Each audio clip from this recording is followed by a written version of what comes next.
ministre ainsi que vos collaborateurs, mes chers collègues députés.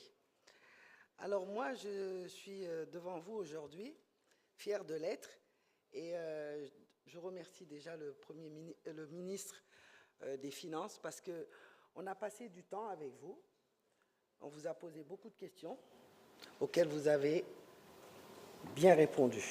On a compris beaucoup de choses. Et comme le dit pas mal de mes collègues ici, cette loi de finances, on aurait pu la voter sans débat parce que justement, on a eu beaucoup d'informations dessus. Mais bon, on va quand même vous poser quelques questions.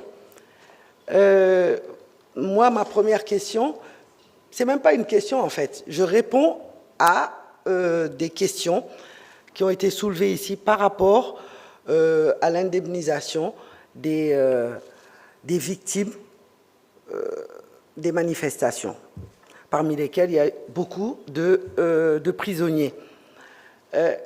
Des chiffres ont été avancés ici. Je préfère qu'on n'aille pas sur cette voie-là, parce qu'il y a une commission qui est en place.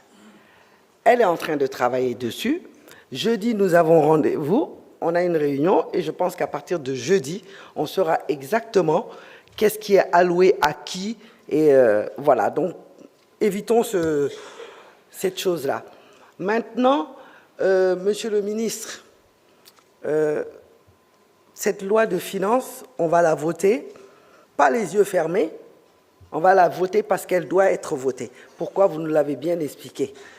Il y a eu un changement. Un nouvel État est venu se mettre en place. Ils ont une vision. Quand on a une vision qui n'est pas la même que celui qui est parti, forcément, vous êtes obligé d'ajuster. C'est juste une question d'ajustement. On vous fait confiance. Et vous pouvez aussi nous faire confiance que nous allons suivre le budget. Parce que nous sommes des députés, des patriotes, des gens qui sont très curieux. On est exigeants, on est curieux, donc on va suivre ce budget-là.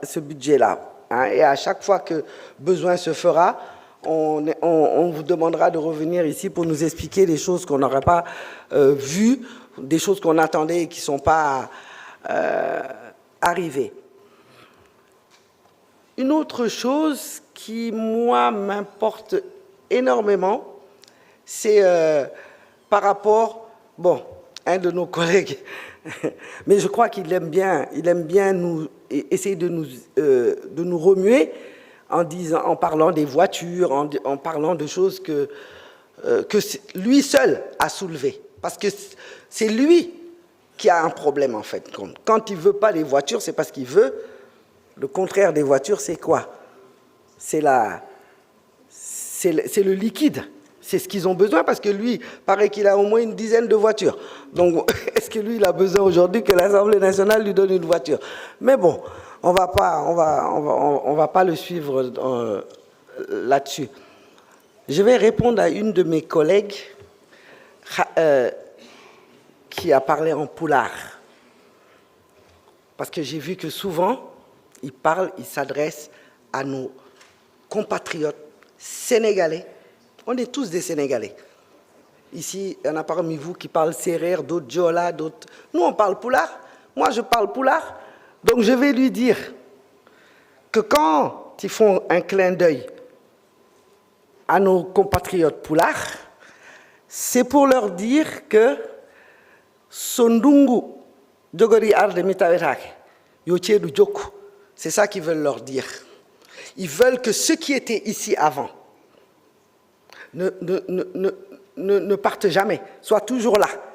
Parce que pour eux, si ça change, eux, ils disparaissent. Ils ne veulent pas disparaître, donc ils veulent rester dans ce qu'ils étaient. Mais wallahi, change de nati wonde, ko wonno nati wonde.